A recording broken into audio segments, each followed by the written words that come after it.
오늘이 그날인가? 비가 추적추적 내리는 늦가을 오후였다. 눅눅한 습기가 집안 깊숙이 배어든 곰팡내와 노인 특유의 냄새를 섞어 묘한 악취를 만들어내고 있었다. 그 냄새는 며느리 임순덕에게 있어 참을 수 없는 고역이자 자신의 고상한 삶을 방해하는 불청객과도 같았다. 순덕은 거실 소파에 앉아 두꺼운 인문학 서적을 펼쳐 들었지만 활자는 눈에 들어오지 않았다. 안방에서 들려오는 달그락거리는 소음과 기괴한 흥얼거림 때문이었다. 나의 살던 고향은 꽃피는 산골. 아니지, 여기가 아니야. 우리 회장님 오실 때가 됐는데. 안방 문이 벌컥 열리며 권지원이 튀어나왔다.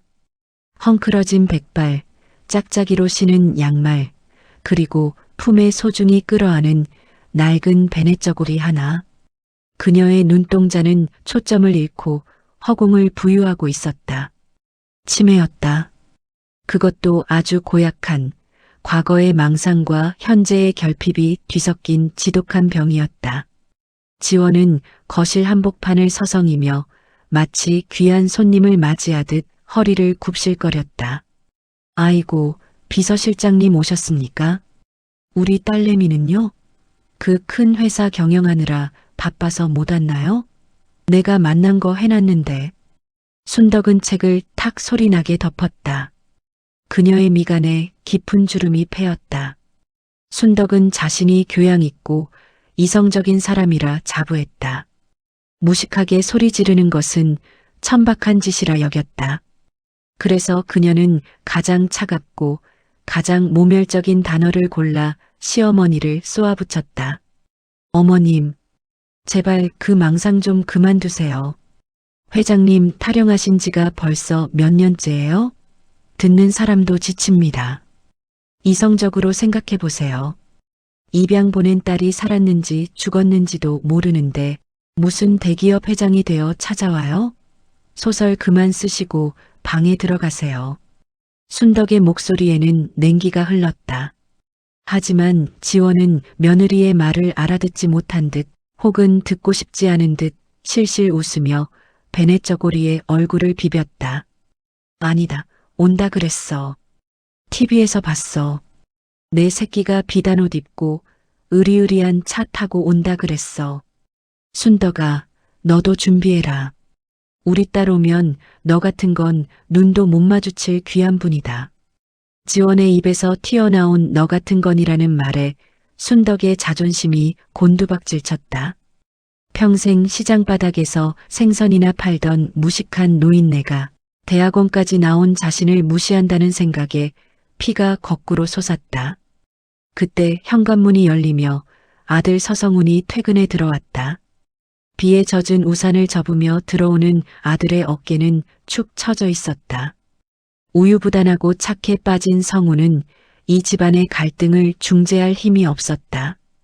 다녀왔습니다. 엄마, 또 왜 나와 계세요? 성훈이 난처한 듯 어머니에게 다가가려 하자 지원은 갑자기 아들을 밀쳐내고는 거실 한가운데서 노래를 부르기 시작했다. 그것은 지원의 유일한 낙이자 치매가 진행되면서 더욱 집착하게 된 습관이었다. 바위 고개 언덕을 혼자 넘자니 옛 이미 그리워. 눈물 납니다.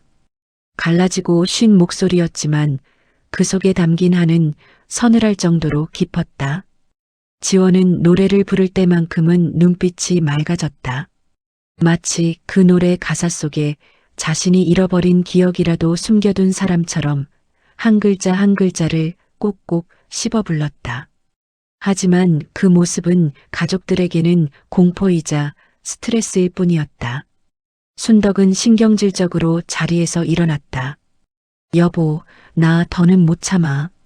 당신 어머니 노망난 거 하루 이틀 아니지만 이제는 없는 딸까지 만들어내서 회장님 타령에 밤낮 없이 불러대니 내가 정신병 걸릴 것 같아. 요양병원 알아본다고 했지? 언제 보낼 거야?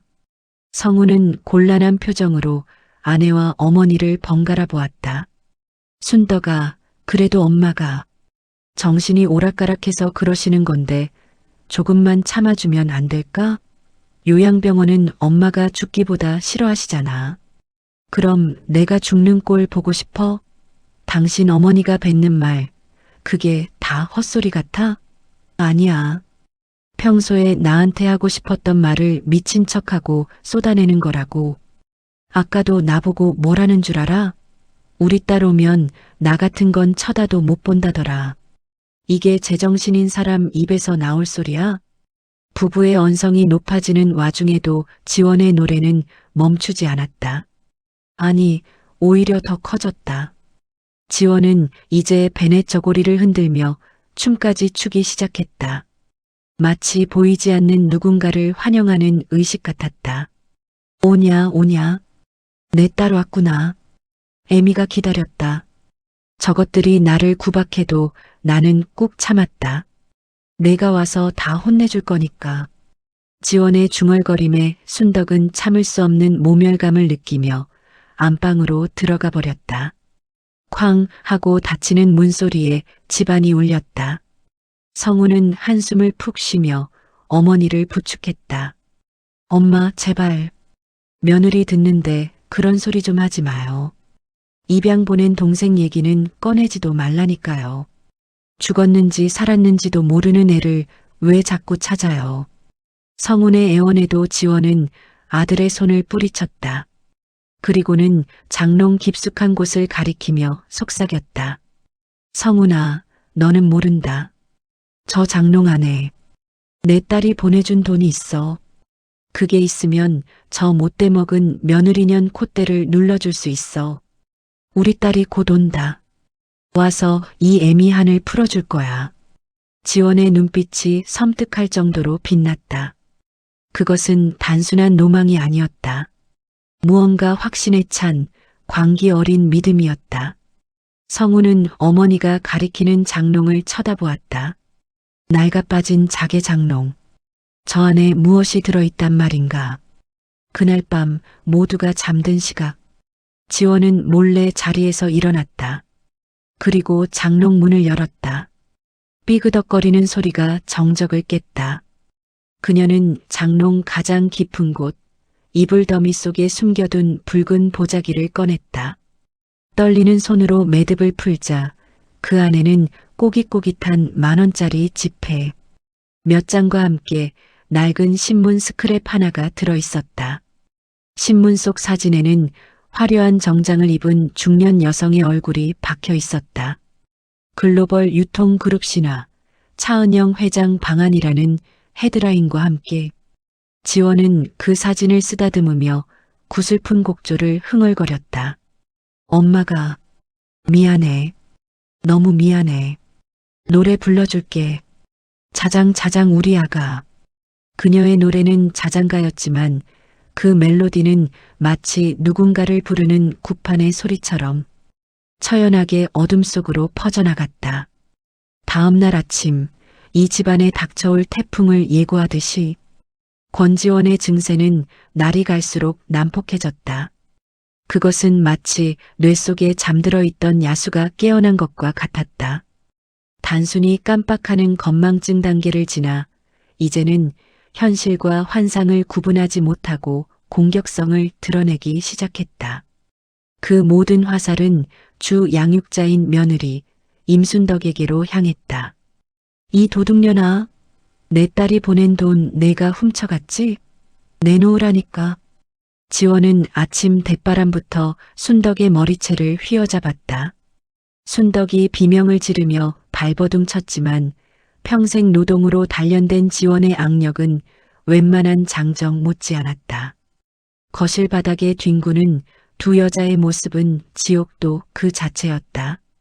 순덕의 우아한 독서 취미도 지적인 자존심도 똥 묻은 기저귀와 헝클어진 머리카락 앞에서는 아무런 소용이 없었다. 아, 여보, 빨리 와서 말려봐. 어머니가 미쳤어. 화장실에서 씻고 있던 성운이 팬티 차림으로 뛰쳐나왔다. 간신히 어머니를 떼어내자 지원은 씩씩거리며 부엌으로 달려가 식칼을 집어들었다. 내 돈 내놔. 우리 딸이 나 호강시켜준다고 보낸 돈이야. 내년이 꿀꺽하고 나를 요양원에 팔아넘기려는 거 다 안다. 섬뜩한 칼부림에 순덕은 공포에 질려 주저앉았다. 오줌을 지릴 뻔했다. 성훈이 사색이 되어 어머니의 손목을 잡고 칼을 빼앗았다. 그 과정에서 성훈의 손등이 긁혀 피가 맺혔다. 지원은 칼을 빼앗기자 바닥에 드러누워 대성통곡을 했다. 아이고, 내 팔자야. 자식 새끼 키워봤자 다 소용없다더니. 며느리녀는 시엠이 돈 훔쳐가고 아들놈은 마누라 편만 드네. 내 딸이 알면 너희들은 다 죽은 목숨이야. 순덕은 떨리는 손으로 헝클어진 머리를 쓸어 넘겼다. 모멸감과 분노가 임계점을 넘었다. 그녀는 짐승처럼 울부짖는 시어머니를 보며 차갑게 식은 눈으로 쏘아붙였다. 좋아요. 누가 이기나 해보죠. 오늘부터 밥이고 빨래고 뭐고 안 합니다. 당신이 알아서 해. 나 이 집에서 나갈 거야. 순덕이 방으로 들어가 짐을 싸기 시작하자 집안은 아수라장이 되었다. 그때 현관 초인종이 울렸다. 옆집에 사는 이영감이었다. 늘 건강 염려증에 시달려 혈압계를 목에 걸고 사는 그는 이 집안의 소란을 감지하고 알리바이 삼아 비타민 음료 박스를 들고 나타났다. 아유, 무슨 일이요? 새벽부터 전쟁 난 줄 알았네. 내 심장이 벌렁거려서 원. 지원 할망구, 또 시작인가? 이영감은 익숙한 듯 혀를 차며 거실로 들어왔다. 그는 바닥에 주저앉아 우는 지원에게 다가가 주머니에서 사탕 하나를 꺼내 쥐어주었다. 할망구, 당 떨어져서 그래. 이거 먹고 진정해. 괜히 객기 부리다가 혈압 터져서 가면 자식들만 좋은 일 시키는겨. 이영감의 투박한 위로가 통했는지 아니면 사탕의 단맛 때문인지 지원의 울음이 잦아들었다. 지원은 이영감을 빤히 쳐다보다가 뜬금없이 노래를 불렀다. 영감님, 영감님은 아시지? 내 딸. 노래 잘하는 내 딸. 알지, 알다마다. 자네가 노래 부를 때마다 동네 떠나가라 자랑했자녀. 근데 지금은 없어. 정신 차려. 이영감은 지원의 눈을 똑바로 보고 말했다. 이상하게도 지원은 이영감 앞에서는 얌전해졌다. 이영감은 성훈에게 눈짓을 하며 베란다로 불렀다. 자네 언제까지 이럴 건가? 순덕이 저러다 병난다. 아니, 사람 하나 잡겠어. 요양원 보내는 게 불효가 아니여. 서로 살자고 하는 짓이지. 저도 알아요, 어르신. 근데 돈도 문제고. 어머니가 저렇게 딸 타령을 하시는데 혹시라도 요양원 갔다가 진짜 딸이라도 찾으러 오면 어떡해요. 딸은 무슨 얼어 죽을 딸. 다 옛날 보릿고개 시절에 입 하나 줄이자고 보낸 거. 죽었는지 살았는지도 모르는 걸 붙잡고 있는 게 한이 되어서 저러는 거지. 자네 어머니 밤마다 노래 부르는 거. 그거 다 곡소리여. 자식 버린 죄책감이 뼈에 사무쳐서 미쳐버린 거지. 이영감의 말에 성우는 고개를 떨구었다. 그날 저녁 사단이 났다. 순덕이 짐을 싸서 친정으로 가버린 후 성훈이 잠시 편의점에 다녀온 사이였다. 지원은 텅 빈 부엌으로 들어갔다. 배가 고팠다. 아니, 정확히는 딸에게 밥을 해줘야 한다는 강박이 그녀를 부엌으로 이끌었다. 우리 딸 오면 따뜻한 밥 한 끼 해줘야지. 고기 반찬. 고기를 볶아야 해. 지원은 가스레인지에 불을 켰다. 프라이팬을 올리고 식용유를 부어야 했지만 그녀가 집어든 것은 주방 세제였다. 뜨겁게 달궈진 팬 위로 세제가 쏟아졌다. 치익 하는 소리와 함께 매캐한 연기가 피어올랐다. 지원은 그것이 요리인 줄 알고 신나게 뒤집개로 저었다. 맛있게 되라, 맛있게 되라. 우리 은영이 좋아하는 고기 반찬. 매운 연기가 집안을 가득 채웠다. 화재 경보기가 요란하게 울렸다. 편의점에서 돌아오던 성훈이 창문 틈으로 새어나오는 연기를 보고 기겁을 하며 뛰어들어왔다. 엄마, 뭐 하시는 거예요? 성훈이 불을 끄고 창문을 열었다. 지원은 콜록거리면서도 프라이팬을 놓지 않았다. 안 돼. 내 딸 줄 거야. 손대지 마. 팬에 눌어붙은 것은 검게 타버린 세제 덩어리였다. 성우는 참았던 울음을 터뜨렸다.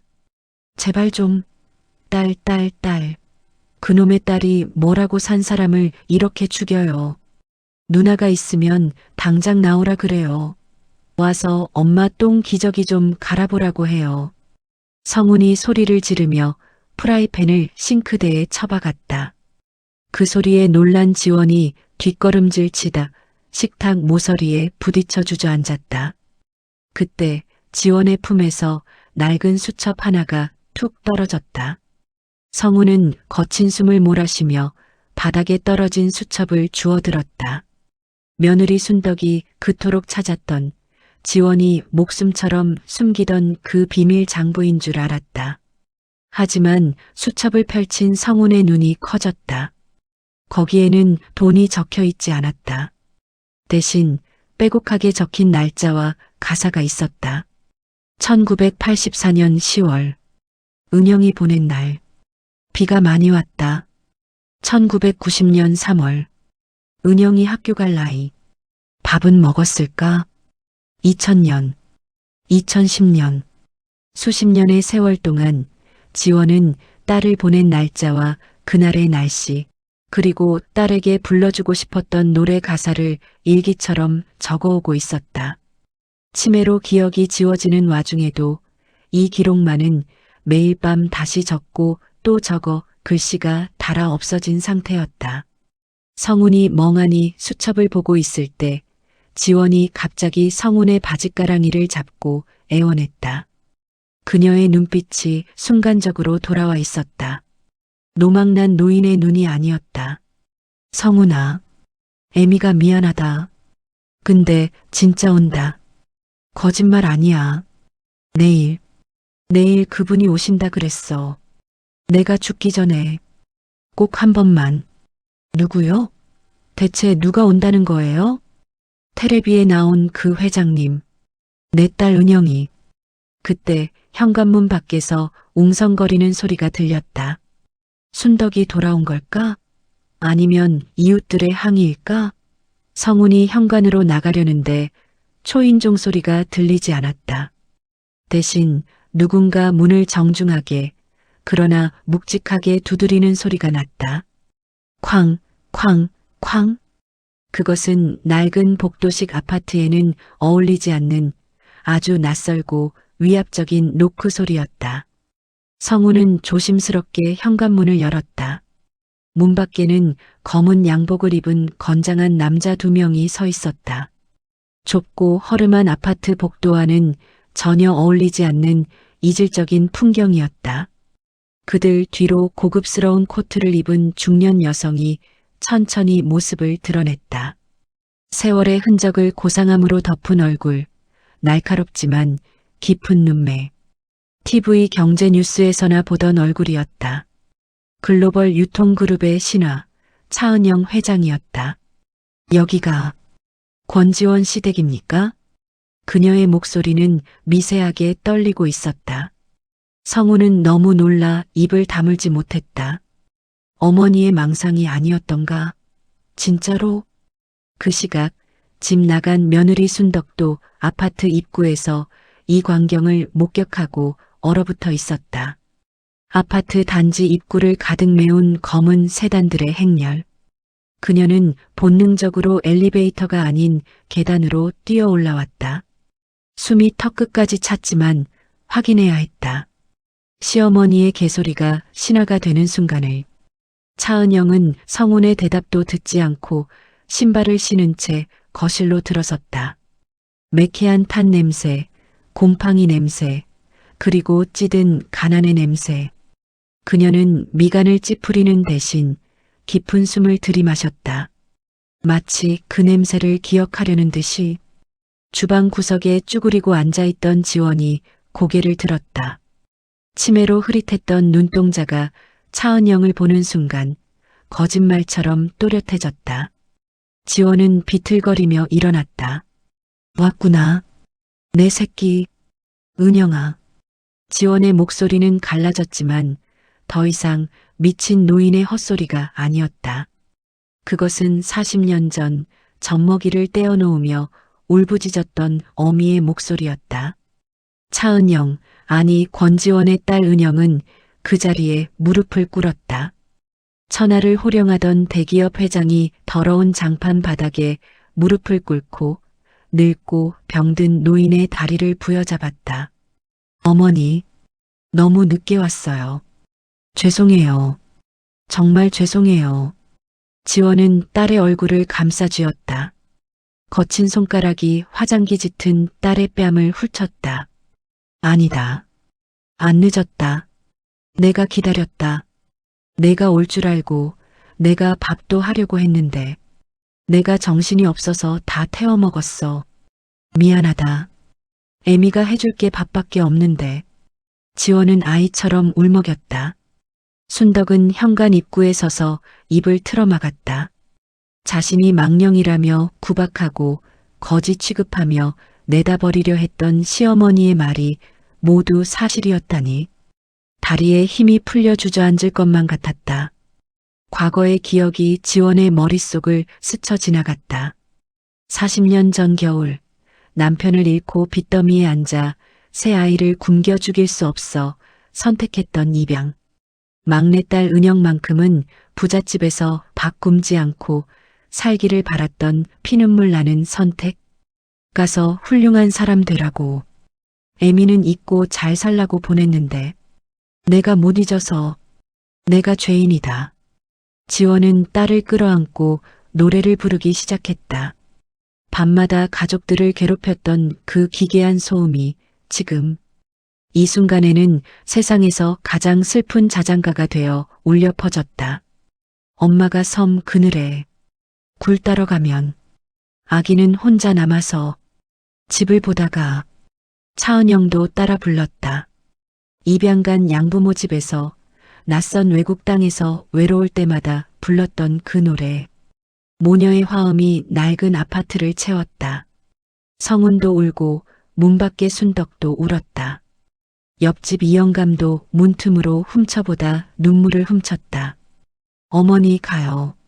제가 모실게요. 이제 고생 안 하셔도 돼요. 제가 어머니 좋아하시는 노래 원 없이 부르게 해드릴게요. 차은영이 지원을 일으켜 세웠다. 비서들이 달려와 지원을 부축하려 했지만 지원은 고개를 저었다.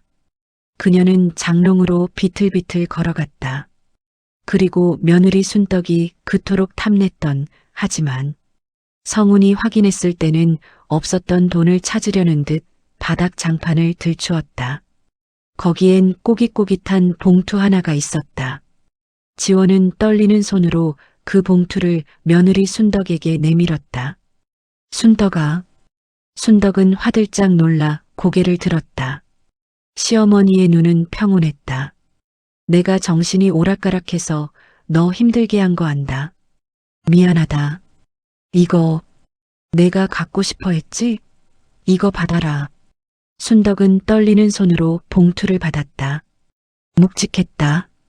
열어보니 헌 돈 10,000원짜리 수백 장이 들어 있었다. 시장에서 콩나물값 같고 파지 주어 판 돈을 평생 모은 돈이었다. 그리고 쪽지 한 장. 삐뚤빼뚤한 글씨로 적혀 있었다. 우리 며느리 순덕이 책 읽는 거 좋아하는데 시애미 수발드느라 책도 못 보고 고생한다. 나 죽으면 이 돈으로 안경이나 좋은 거 하나 맞춰라. 눈 나빠지더라. 어머니. 흑. 어머니. 순덕은 그 자리에 엎드려 통곡했다.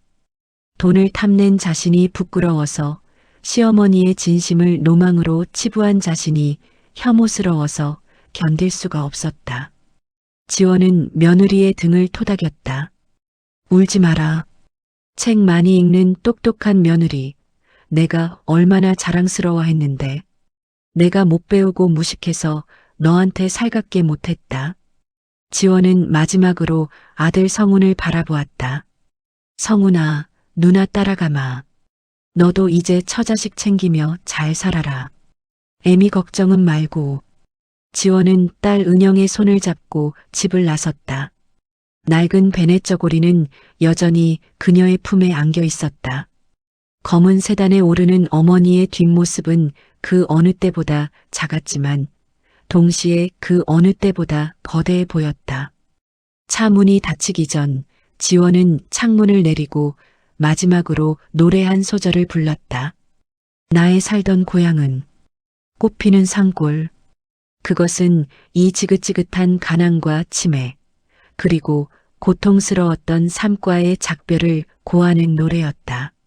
차가 떠나고 난 뒤에도 성훈과 순덕은 오랫동안 그 자리를 떠나지 못했다. 아파트 화단에 핀 철쭉만이 붉게 타오르며 그들의 늦은 후회를 지켜보고 있었다. 어머니가 끝까지 지키려 했던 것은 대기업 딸이라는 허영심이 아니었다. 자식을 살리기 위해 생사를 찢어보냈던 어미. 한과 남은 자식들에게 짐이 되지 않으려 했던 서글픈 정이었다. 그 비밀을 깨달은 순간 자식들의 가슴에는 평생 지워지지 않을 주홍 글씨가 새겨졌다. 어머니가 떠난 후 남겨진 낡은 아파트는 태풍이 휩쓸고 간 듯 고요했다. 하지만 그 정막을 깬 것은 후회의 통곡이 아니었다. 그것은 탐욕이 계산기를 두드리는 소리였다. 며느리 임순덕은 식탁에 앉아 노트북을 두들기고 있었다.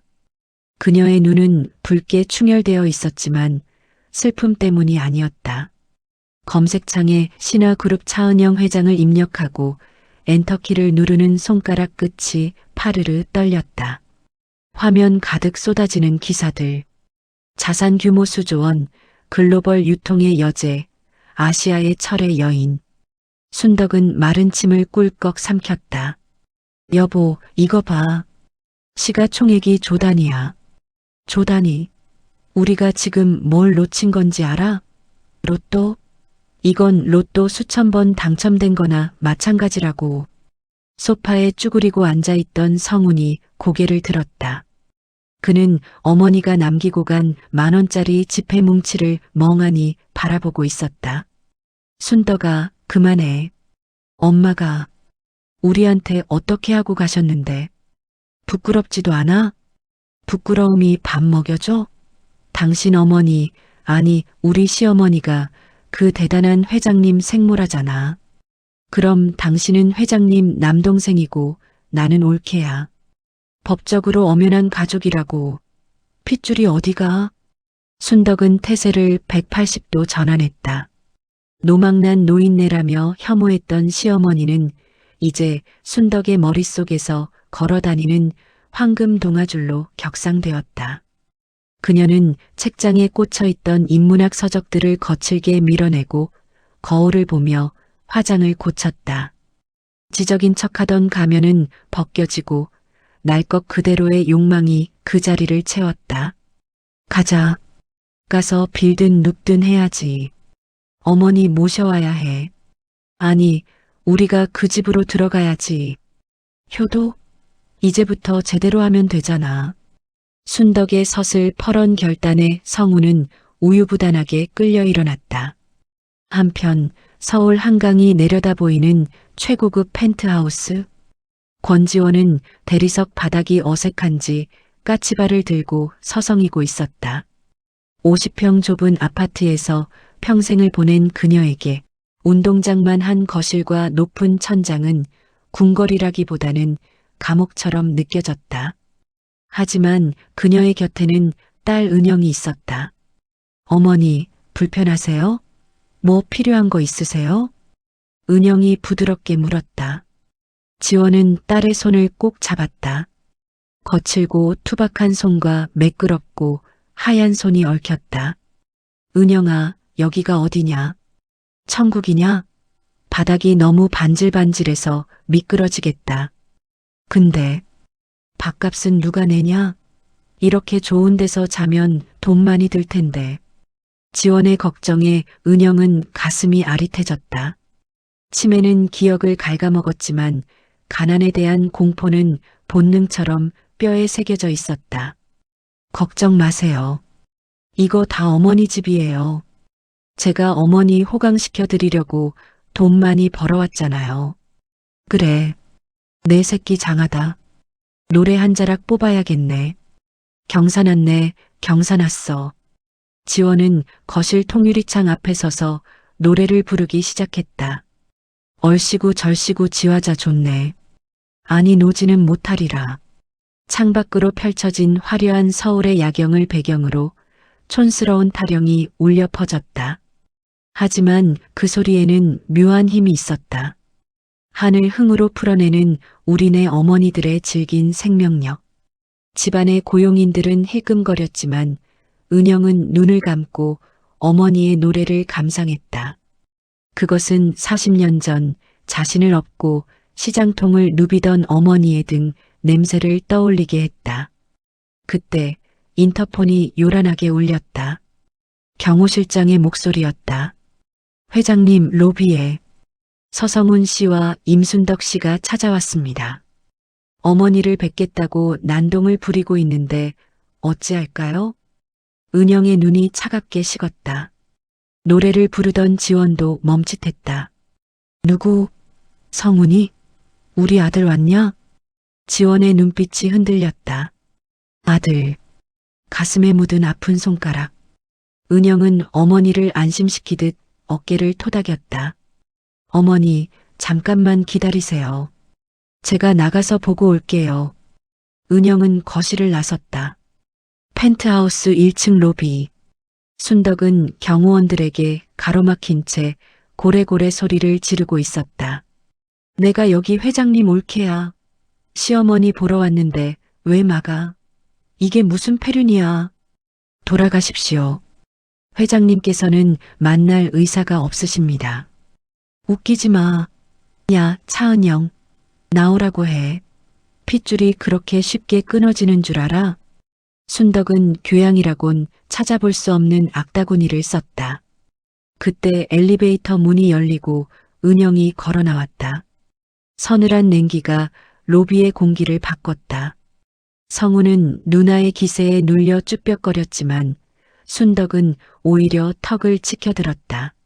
아이고 회장님, 이제야 얼굴 비치네. 어머니 납치해 가더니 연락도 안 받고 이게 뭐 하는 짓이야? 납치? 은영이 헛웃음을 지었다. 버리려고 했던 건 당신들 아니었나? 요양원 알아보고 있었다며. 짐짝 취급할 땐 언제고 이제 와서 어머니가 그리워졌나 보지? 그건 오해야. 우리가 얼마나 지극정성으로 모셨는데 어머니가 치매라 헛소리 하신 거야. 그리고 형님, 아니 아가씨. 우리가 그동안 어머니 모신 수고비며 간병비, 계산은 해야 하는 거 아니에요? 40년 동안 코빼기도 안 비치다가 이제 와서 효녀 코스프레 하면 다야? 순덕의 말은 뻔뻔함의 극치였다. 성훈조차 민망해서 고개를 돌릴 정도였다. 하지만 은영은 동요하지 않았다. 그녀는 비서에게 손짓했다. 비서가 서류 봉투 하나를 순덕에게 건넸다. 수고비? 좋지. 계산은 철저히 해야지. 순덕의 눈이 번쩍 뜨였다. 드디어 돈이 나오는구나. 그녀는 황급히 봉투를 열었다. 하지만 그 안에 든 것은 수표가 아니었다. 이게 뭐야? 그것은 청구서였다. 권지원님 명의 도용 대출 내역, 기초수급비 횡령 의혹, 정서적 학대 증거 자료, 그리고 맨 마지막 장에는 엄청난 금액이 적힌 손해배상 청구서가 있었다. 어머니 앞으로 나온 수급비, 당신들 생활비로 썼더군. 그리고 어머니 명의로 카드 만들어서 긁은 내역까지. 내가 모를 줄 알았나? 은영의 목소리는 낮았지만 비수처럼 꽂혔다. 이건 예고편이야. 당장 내 눈앞에서 사라지지 않으면 이 모든 걸 법정에서 보게 될 거야. 알겠어? 순덕의 얼굴이 사색이 되었다. 다리가 풀려 주저앉을 뻔했다.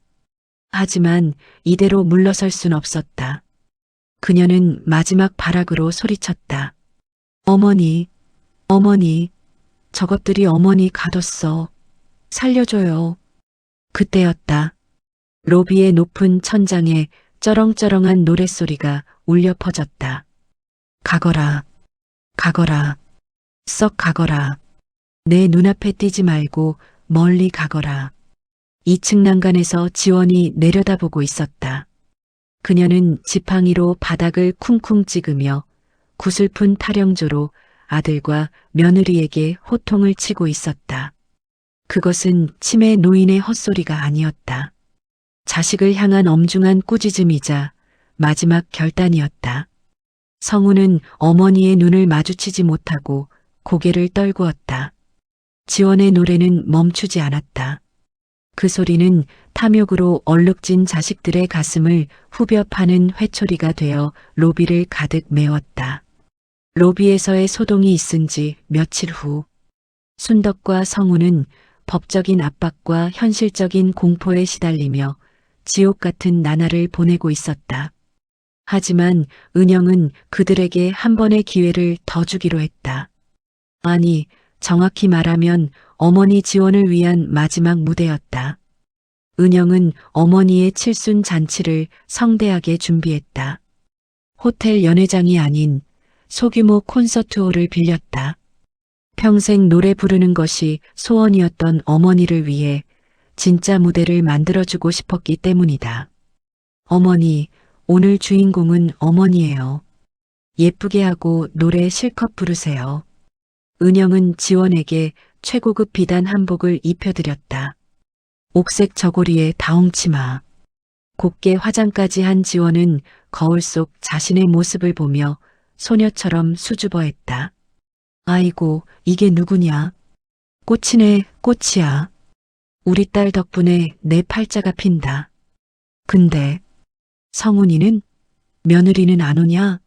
잔칫날인데 식구들이 와야지. 지원의 입에서 또다시 아들 이름이 나왔다. 은영은 씁쓸함을 감추며 미소 지었다. 오라고 했어요. 곧 올 거예요. 은영은 순덕과 성훈을 초대했다. 단 조건이 있었다. 어머니를 위한 진심 어린 선물을 준비해 올 것. 순덕은 이 초대장을 화해의 제스처이자 돈줄을 잡을 마지막 기회로 해석했다. 여보, 이번엔 실수하면 안 돼. 진심 어린 선물? 그게 뭐겠어. 어머니가 좋아하시는 거 사가면 되는 거지. 순덕은 빚을 내서라도 백화점으로 달려갔다. 명품 가방, 홍삼 세트, 그리고 현금 봉투. 그녀의 머릿속에는 얼마짜리라는 계산밖에 없었다. 콘서트홀 대기실. 성훈과 순덕이 쭈뼛거리며 들어왔다. 화려한 한복을 입은 지원을 보자 그들은 낯설음에 압도당했다. 냄새나던 노인은 온데간데 없고 귀부인이 앉아 있었다. 어머니, 아이고, 너무 고우세요. 진작 이렇게 해드렸어야 했는데. 순덕이 과장된 몸짓으로 다가와 명품 쇼핑백들을 내밀었다. 이거 어머니 좋아하시는 브랜드 가방이고요. 이건 몸보신하시라고 최고급으로. 하지만 지원의 시선은 쇼핑백에 머물지 않았다. 그녀는 멍하니 아들 성훈의 얼굴만 바라보았다. 성훈아, 밥은 먹었냐? 얼굴이 반쪽이다. 지원의 손이 성훈의 뺨을 어루만졌다. 그 투박한 손길에 성훈의 눈시울이 붉어졌다. 순덕은 눈치 없이 끼어들었다. 어머니, 선물 안 보세요? 이거 비싼 건데. 치워라. 지원이 나지막이 말했다. 비단 옷 입어도 내 속은 썩은 문드러진 가시밭이다. 내년이 사온 건 껍데기야. 냄새나는 껍데기. 지원은 쇼핑백을 밀어내고 자리에서 일어났다. 무대 조명이 켜졌다. 지원은 비틀거리는 걸음으로 무대 중앙으로 걸어나갔다. 마이크 앞에 선 칠순의 노모. 객석에는 은영과 그녀의 지인들, 그리고 구석에 처박힌 성훈과 순덕뿐이었다. 반주가 흘러나왔다. 지원의 애창곡 3호곡이었다.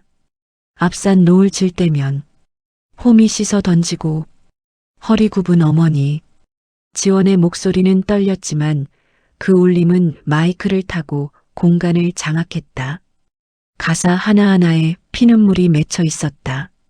입양 보낸 딸에 대한 죄책감, 못난 아들을 향한 안타까움, 그리고 자신을 괄시했던 며느리에 대한 야속함까지. 노래는 그 모든 감정을 녹여낸 용광로였다. 객석의 은영은 손수건으로 입을 틀어막고 울었다. 성훈도 고개를 숙이고 흐느꼈다. 하지만 순덕만이 불안한 눈빛으로 주변을 두리번거렸다. 이게 무슨 선물이야? 언제 돈 얘기하는 거야? 노래가 끝나고 박수가 쏟아졌다. 지원은 땀범벅이 된 얼굴로 환하게 웃었다. 평생 처음 받아보는 환호였다. 은영이 무대 위로 올라가 마이크를 잡았다. 오늘 어머니의 노래는 제게 주신 최고의 선물입니다. 그리고 이제 제가 가족 여러분께 드릴 선물을 공개하겠습니다. 순덕의 귀가 쫑긋 섰다. 드디어 스크린에 영상이 하나 떴다. 그것은 과거의 CCTV 영상이었다. 지원이 살던 낡은 아파트 거실. 순덕이 지원을 구박하며 밥그릇을 뺏는 장면, 성훈이 방관하는 장면, 그리고 지원이 혼자 구석에서 울며 노래 부르는 장면들이 파노라마처럼 흘러나왔다. 객석이 술렁거렸다. 순덕의 얼굴이 하얗게 질렸다. 이게 뭐야? 이게 당신들이 어머니께 드린 선물들이지. 은영의 목소리가 얼음장처럼 차가웠다.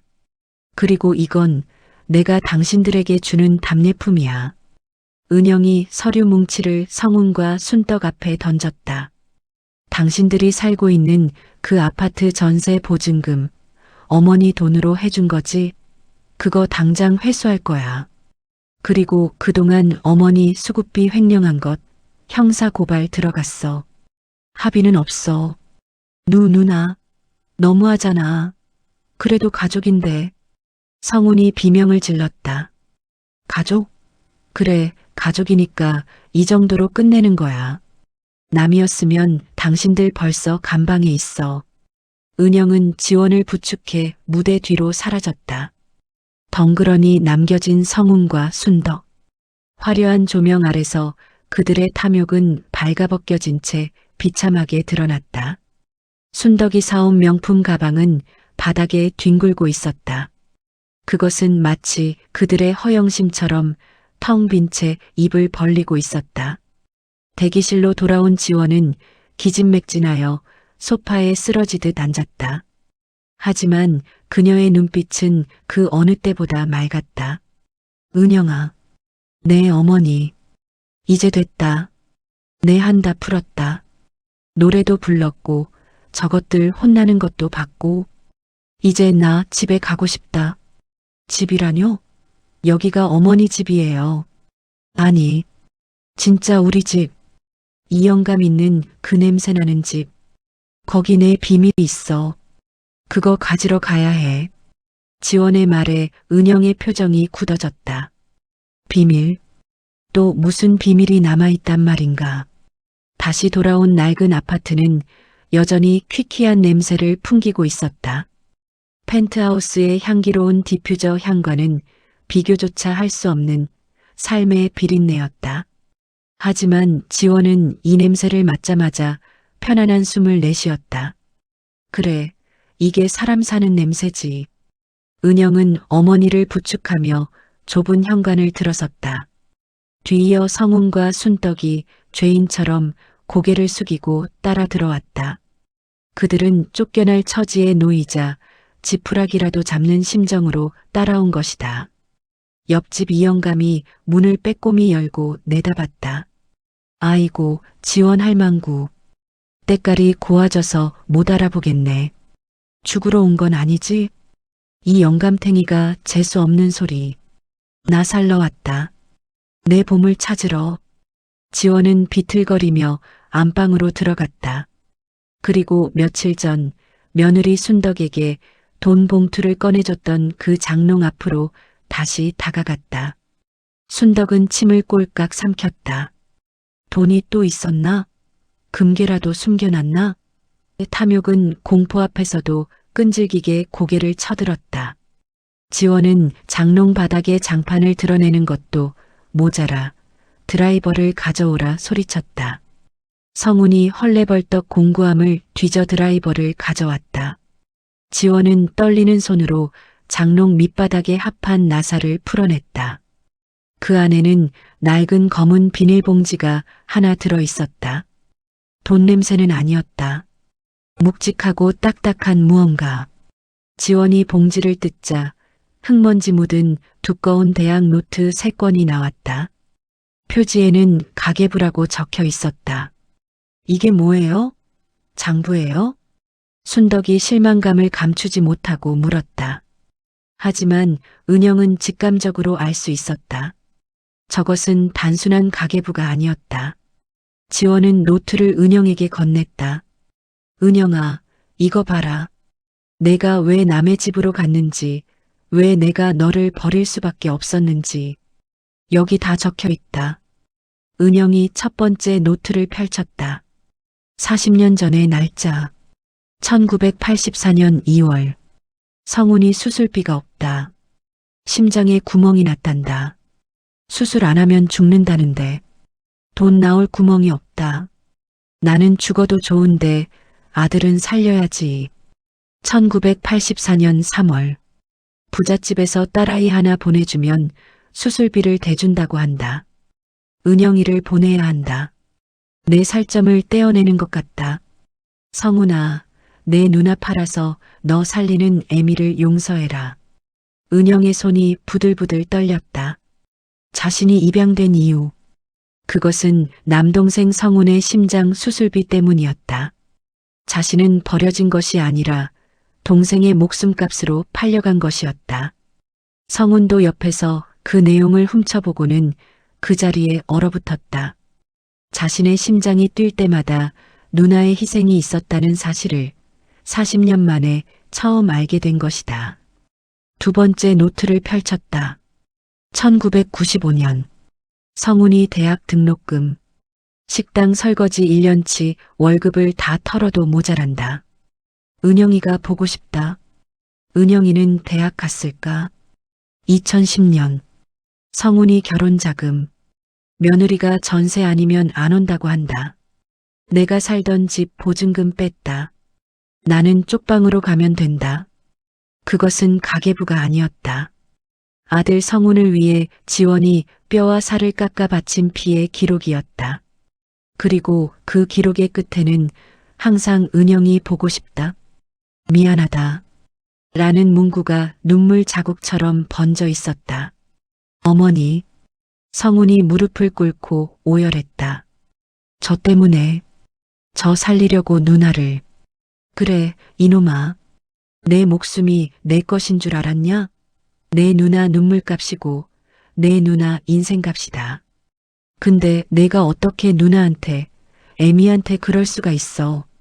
지원이 성훈의 등짝을 내리쳤다. 힘이 실리지 않은 매질이었지만 성훈에게는 쇠몽둥이보다 더 아프게 느껴졌다. 순덕은 입을 다물지 못했다. 시어머니가 쥐고 있던 그 비밀이 자신들의 목을 죄어오는 올가미가 될 줄은 꿈에도 몰랐다. 자신들이 누리는 이 평범한 삶조차 버림받은 은영의 희생 위에 세워진 모래성이었다. 은영은 노트를 덮었다. 눈물이 뺨을 타고 흘러내렸다. 원망스러웠던 어머니. 왜 나만 버렸냐고, 왜 찾지 않았냐고 소리치고 싶었던 세월. 하지만 어머니는 하루도 빠짐없이 지옥 속에서 자신을 그리워하며 속죄하는 마음으로 아들을 키워왔던 것이다. 그래서 치매 걸려서도 저를 찾으신 거예요? 용서 빌려고? 은영의 물음에 지원이 고개를 저었다.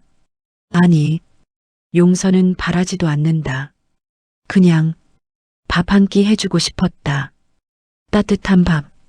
남의 집 가서 눈칫밥 먹었을 내 새끼한테 애미가 지은 밥 한 번 먹이는 게 소원이었다. 지원은 비틀거리는 몸을 이끌고 부엌으로 향했다. 가스레인지 앞에 섰다. 지난번처럼 세제를 붓지 않았다. 떨리는 손이지만 정확하게 쌀을 씻고 물을 맞췄다.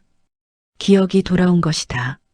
아니, 딸에게 밥을 해줘야 한다는 모성이 치매를 잠시 억누른 기적이었다.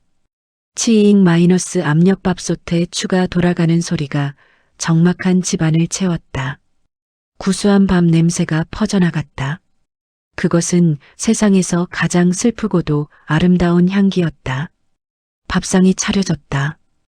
김이 모락모락 나는 흰 쌀밥과 된장찌개. 은영은 숟가락을 들었지만 목이 메어 넘길 수가 없었다. 먹어라. 어서 먹어. 지원이 은영의 밥그릇에 생선살을 발라 올려주었다. 그리고 성훈이, 순덕이 너희도 앉아라. 너희도 내 새끼들이다.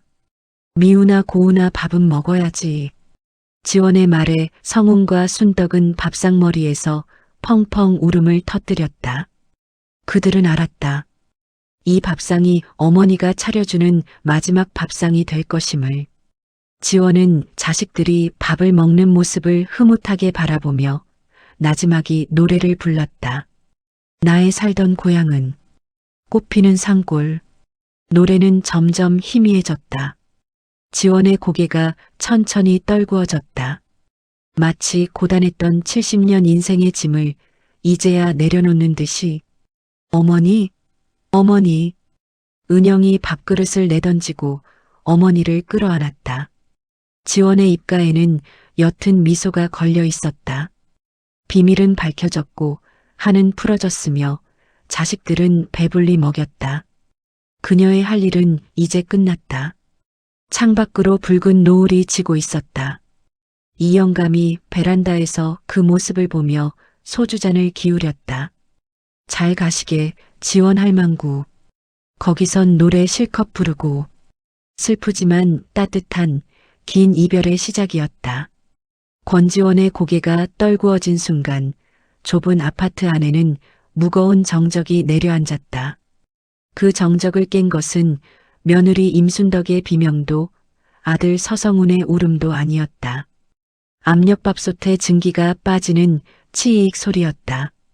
어머니가 마지막 힘을 짜내어 지은 밥이 다 되었다고 알리는 그 소리는 아이러니하게도 산자들의 배고픔을 자극하는 생의 소리였다. 어머니, 안 돼요. 밥 드셔야죠. 어머니. 은영이 지원의 식은 몸을 흔들었다. 하지만 지원은 대답 대신 옅은 미소만을 남긴 채 영원히 입을 다물었다. 방금까지 불렀던 고향의 봄 노랫가락이 허공에 부유하다가 흩어졌다. 곧이어 구급대원과 장례 지도사가 도착했다. 은영은 차갑게 식은 눈으로 그들을 지휘했다. 그녀는 대한민국 재계 서열 10위 안에 드는 그룹의 총수였다. 슬픔조차 효율적으로 통제해야 하는 자리. 하지만 그녀의 손끝은 쉼없이 떨리고 있었다. 장례식장은 서울에서 가장 큰 병원의 특실로 잡혔다. 뉴스 속보가 떴다. 신화그룹 차은영 회장, 생모 별세. 대한민국 정재계 인사들이 보낸 화환이 장례식장 입구부터 복도 끝까지 성벽처럼 들어찼다. 상주 자리에 선 것은 아들 성훈이었다. 하지만 그는 고개를 들지 못했다. 죄인이었으니까. 누나의 심장값으로 살아난 목숨, 어머니의 등골을 빼먹으며 연명한 인생. 조문객들이 위로의 말을 건넬 때마다 성훈은 쥐구멍에라도 숨고 싶었다. 순덕은 검은 상복을 입고 구석에 앉아 있었다. 평소 지적인 며느리를 연기하던 그녀의 모습은 온데간데 없었다. 그녀는 공포에 질려 있었다. 시어머니가 죽기 직전 보여준 그 피의 장부. 그 내용이 세상에 알려지면 자신은 사회적으로 매장당할 것이 뻔했다. 게다가 은영이 예고했던 형사 고발과 전세 보증금 회수가 현실로 다가오고 있었다. 아이고 형님. 아니, 회장님. 장례는 치러야죠. 제가 뭐 도울 일 없을까요? 순덕이 은영에게 다가와 비굴하게 물었다. 은영은 싸늘한 눈빛으로 순덕을 내려다보았다. 당신이 할 일은 딱 하나야. 저 영정사진 앞에서 무릎 꿇고 비는 거. 어머니 가시는 길 막지 말고 구석에 처박혀 있어. 은영의 일갈에 순덕은 입술을 깨물며 물러났다. 조문객들이 수군거렸다. 저 여자가 그 며느리라며? 시어머니 치매 걸렸다고 구박하고 쫓아내려 했다던데. 아들이 더 나빠. 눈앞 알아서 심장 수술 받고는 모른 척 했다잖아. 소문은 발보다 빨랐다. 이웃집 이영감의 입을 통해, 그리고 그날 펜트하우스 로비에서의 소동을 목격한 사람들을 통해 진실은 이미 퍼져나가고 있었다. 조문객들의 시선은 경멸 그 자체였다. 순덕에게 그것은 감옥보다 더한 형벌이었다. 입관식 시간. 염습사가 지원의 몸을 닦고 수의를 입혔다. 앙상하게 마른 몸. 평생 노동으로 굵어진 관절 마디마디가 툭 붉어져 나와 있었다. 은영은 어머니의 발을 잡고 오열했다. 엄마, 미안해. 비단 옷 입혀드린다고 해놓고 수의가 웬 말이야.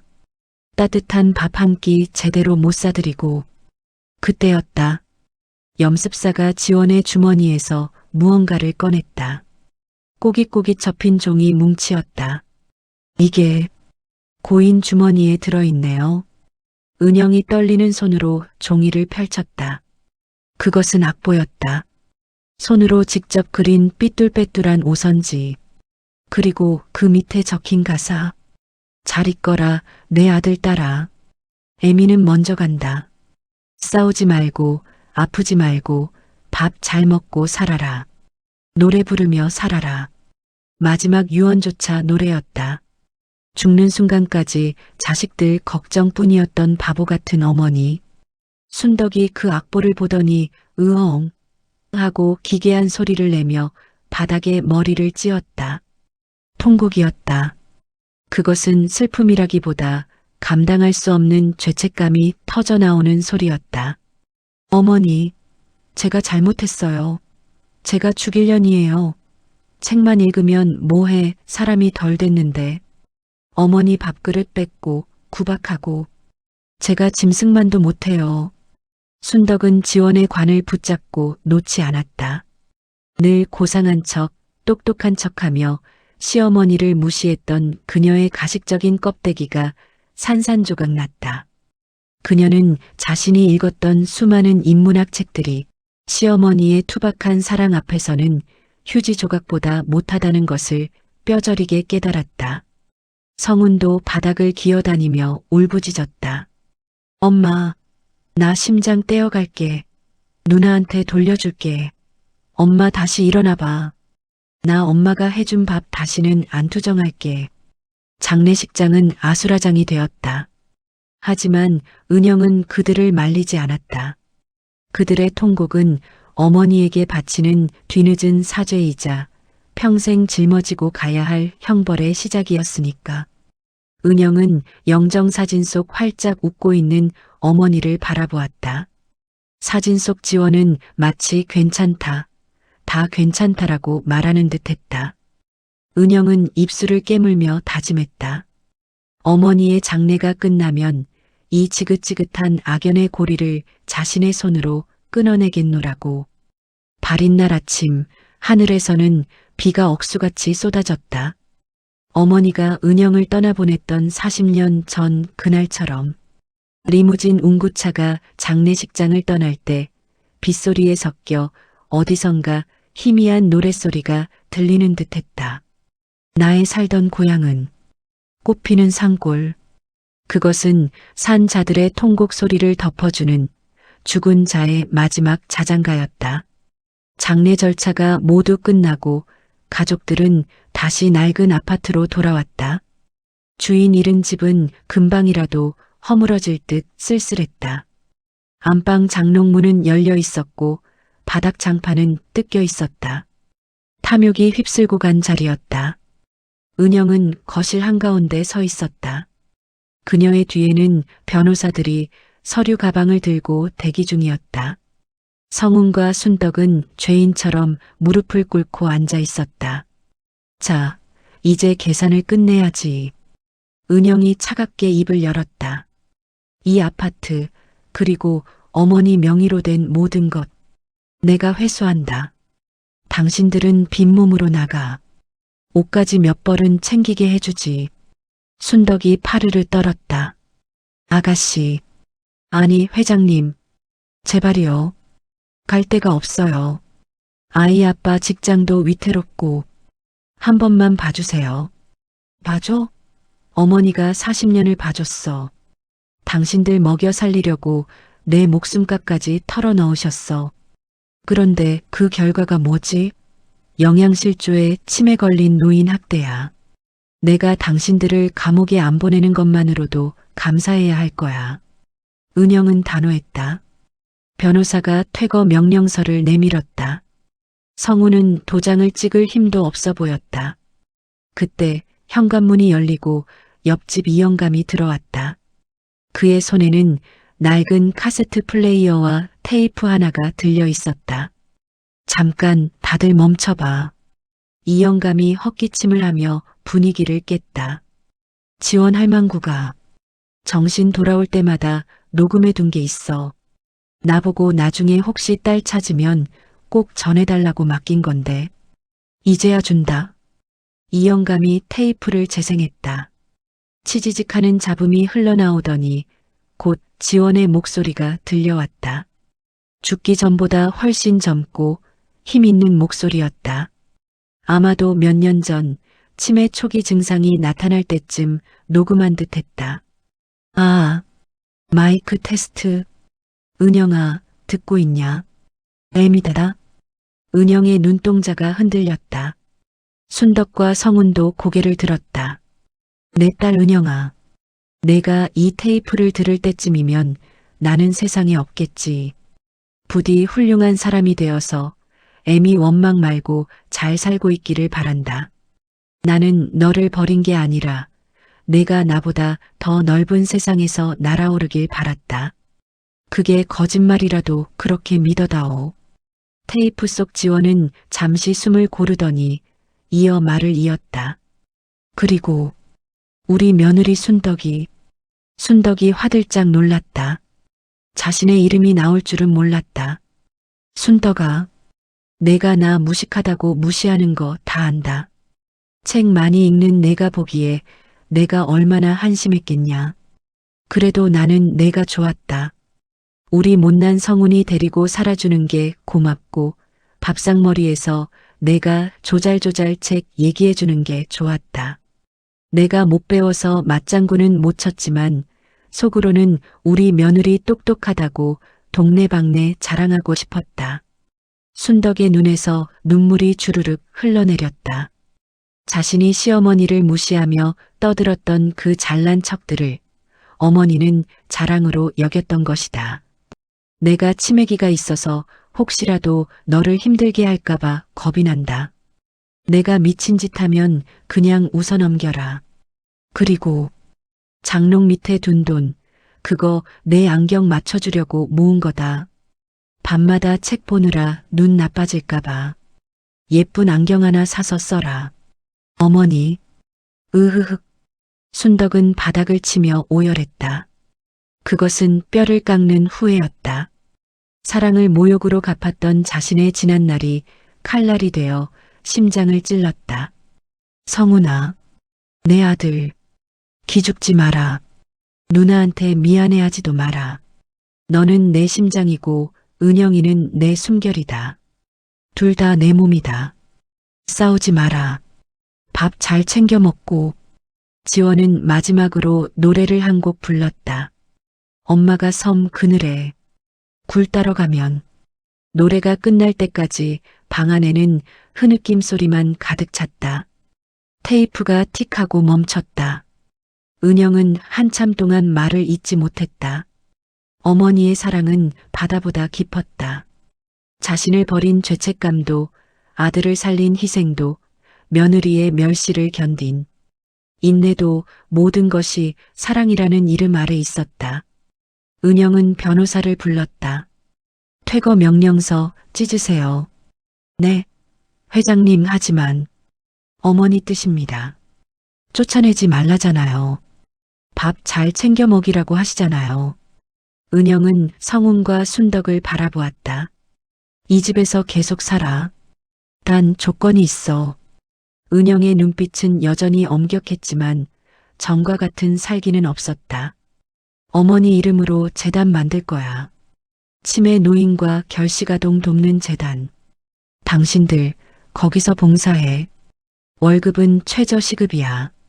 평생 어머니가 베풀었던 사랑 몸으로 갚으면서 살아. 그게 어머니가 당신들에게 내리는 진짜 벌이고 기회야. 순덕이 눈물 젖은 얼굴로 고개를 끄덕였다. 할게요. 평생 갚을게요. 어머니 발뒤꿈치라도 따라가면서 살게요. 정말 감사합니다, 아가씨. 아니, 형님. 성훈도 누나 앞에 엎드려 절을 했다. 누나 고마워. 진짜 고마워. 엄마 뜻대로. 사람답게 살게. 은영은 테이프를 품에 안았다. 차가운 플라스틱 케이스에서 어머니의 온기가 느껴지는 듯했다. 어머니의 사랑은 죽음조차 갈라놓을 수 없는 끈질기고 위대한 유산이었다. 이 영감이 혀를 차며 빈 소주병을 치웠다. 거봐, 지원 할망구가 이겼네. 사랑이 이긴겨. 낡은 아파트 베란다 너머로 따스한 햇살이 비쳐들었다. 어머니가 떠난 자리에 비로소 진짜 가족이 태어나고 있었다. 계절이 한 바퀴를 돌아 다시 매서운 바람이 부는 겨울이 찾아왔다. 서울 변두리의 허름한 상가 건물 1층. 점심시간이 되자 노인들과 결식아동들이 길게 줄을 늘어섰다. 간판에는 투박하지만 정겨운 글씨체로 권지원 사랑 나눔터라는 글자가 박혀 있었다. 문틈으로 새어나오는 구수한 된장국 냄새가 삭막한 골목을 따스하게 데우고 있었다. 나눔터 안은 그야말로 전쟁터였다. 여보, 여기 밥 더 퍼야 해. 국이 모자라잖아. 빨리 육수통 가져와. 앞치마를 두른 임순덕이 땀을 뻘뻘 흘리며 소리쳤다. 그녀의 얼굴에는 그 흔한 기초 화장기조차 없었고 머리는 질끈 동여매고 있었다. 코에는 뿔테 안경이 걸려 있었다. 시어머니 권지원이 남긴 쌈짓돈으로 맞춘 바로 그 안경이었다. 예전에 도도하고 까칠했던 사모님의 모습은 온데간데 없었다. 그녀는 능숙한 솜씨로 배식판에 고봉밥을 꾹꾹 눌러 담았다. 할아버지, 많이 드세요. 김치도 더 드릴까요? 이거 제가 직접 담근 거예요. 순덕은 노인들의 거친 손을 잡고 살갑게 말을 건넸다. 처음에는 은영의 명령에 따라 쫓겨나지 않기 위해 억지로 시작한 벌이었다. 매일 밤 파스를 덕지덕지 붙이며 내 팔자야를 외치며 울기도 했다. 하지만 하루하루 밥을 푸면서 굶주린 이들이 따뜻한 밥 한 끼에 보여주는 안도감을 마주하며 그녀는 뼈저리게 깨달았다. 시어머니 권지원이 왜 그토록 밥에 집착했는지.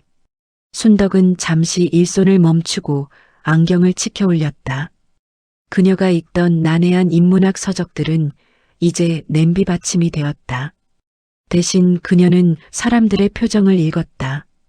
배고픔의 깊이를 읽고 외로움의 무게를 읽었다. 그것이 겉멋든 지식보다 훨씬 더 무겁고 가치 있는 공부임을 그녀는 뒤늦게 배우고 있었다. 주방 안쪽 개수대 앞에는 서성훈이 고무장갑을 끼고 산더미처럼 쌓인 식판과 씨름하고 있었다. 차가운 물에 손이 빨갛게 부르텄지만 그는 요령을 피우지 않았다. 가끔 가슴 한쪽, 심장 수술 자국이 욱신거릴 때마다 그는 이가 부러져라 악물었다. 누나, 엄마, 보고 있어요? 나 꾀병 안 부려요. 나 열심히 살아요. 우유부단하고 나약했던 눈빛은 사라지고 죗값을 치르는 성실한 가장의 눈빛이 그 자리를 채웠다. 성훈에게 노동은 단순한 일이 아니라 어머니와 누나에게 바치는 매일의 참회록이었다. 성훈 씨, 여기 깍두기 좀 더 가져다 줘요. 허리 조심하고. 네, 갑니다. 성훈이 무거운 김치통을 번쩍 들고 날랐다. 그 모습을 지켜보던 식사 중인 노인들이 혀를 찼다. 저 양반들 처음엔 죽상으로 일하더니 이제 제법이네. 그러게. 권지원 할멈이 자식 교육은 뒤늦게라도 제대로 시켰구먼. 그때 나눔터 문이 열리고 찬바람과 함께 정장 차림의 여인이 들어섰다. 수행원 하나 없이 홀로 나타난 차은영 회장이었다. 그녀의 손에는 귤 상자가 들려 있었다. 회장님 오셨네. 식사하던 노인들이 반갑게 인사를 건넸다. 은영은 환하게 웃으며 허리를 숙였다. 제게 서열 12의 총수라고는 믿기지 않는 소탈한 모습이었다. 식사는 입에 맞으세요? 부족한 건 없으시고요? 은영은 곧장 주방으로 향했다. 순덕과 성훈이 하던 일을 멈추고 쭈뼛거리며 섰다. 1년이라는 시간은 흘렀지만 은영 앞에서는 여전히 죄인의 마음을 떨칠 수 없었다. 고생 많네. 옳게 안경 잘 어울려. 어머니가 보셨으면 참 좋아하셨겠다. 은영의 담백한 칭찬에 순덕이 얼굴을 붉혔다. 형님 오셨어요? 과일은 뭐하러 무겁게. 순덕이 수줍게 웃으며 이마에 땀을 닦았다. 두 사람 사이에는 더 이상 날 선 긴장감이 흐르지 않았다. 대신 묘한 동지에, 아니, 피보다 진한 참회의 연대감이 흐르고 있었다. 오늘 어머니 기일이잖아. 일찍 정리해. 같이 산소 가야지. 은영의 말에 성훈과 순덕이 서둘러 마무리를 했다. 오후 늦게 도착한 공원묘지. 하늘은 야속할 만큼 맑고 파랬다. 권지원의 묘비 앞에는 국화꽃 다발과 함께 그녀가 생전에 그토록 좋아했던 단팥빵, 그리고 갓 지은 하얀 쌀밥 한 그릇이 김을 모락모락 피우며 놓여 있었다. 은영, 성훈, 순덕, 그리고 옆집 이영감까지 네 사람이 나란히 섰다. 이영감은 1년 새 조금 더 늙었지만 여전히 건강 염려증 덕분인지 혈색은 좋았다. 그는 주머니에서 혈압약을 꺼내 먹으며 투덜거렸다. 지원 할망구, 거기는 미세먼지 없나 몰라. 나는 요즘 숨쉬기가 힘들어 죽겠어. 그의 투덜거림은 그리움의 다른 표현이었다. 성훈이 무릎을 꿇고 묘비를 어루만졌다. 차가운 돌이 어머니의 살결처럼 느껴졌다. 엄마, 우리 왔어. 밥 냄새 좋지? 올케가 엄마 레시피대로 끓인 된장찌개야. 나 이제 밥 투정 안 해. 주는 대로 다 잘 먹어. 성훈이 울먹이며 말했다. 순덕도 그 옆에 앉아 묘비에 묻은 먼지를 닦아냈다. 어머니, 저 이제 책 안 읽어요. 대신 사람들 마음 읽어요. 어머니가 가르쳐 주신 대로 밥 한 끼가 얼마나 무서운지 또 얼마나 고마운지 배우고 있어요. 저 잘하고 있는 거 맞죠? 순덕의 눈에서 참았던 눈물이 뚝뚝 떨어졌다. 그것은 더 이상 악어의 눈물이 아니었다. 영혼을 씻어내는 진실한 눈물이었다. 은영은 말없이 하늘을 올려다보았다. 파란 하늘에 구름 한 점이 유유히 흘러가고 있었다. 마치 어머니가 덩실덩실 춤을 추는 베네저고리 자락 같았다. 어머니, 저 이제 안 외로워요. 어머니가 주신 사랑 덕분에 저도 나누면서 살아요. 지켜봐 주세요. 당신의 딸이, 아들이, 며느리가 어떻게 살아가는지. 그때 어디선가 바람이 불어왔다. 바람결에 묘비 앞에 놓인 밥그릇의 온기가 훅 끼쳐왔다. 이영감이 주머니에서 낡은 하모니카를 꺼냈다. 지원 할망구, 심심할 텐데 내가 반주나 해줄게. 거기선 목청껏 부르라고.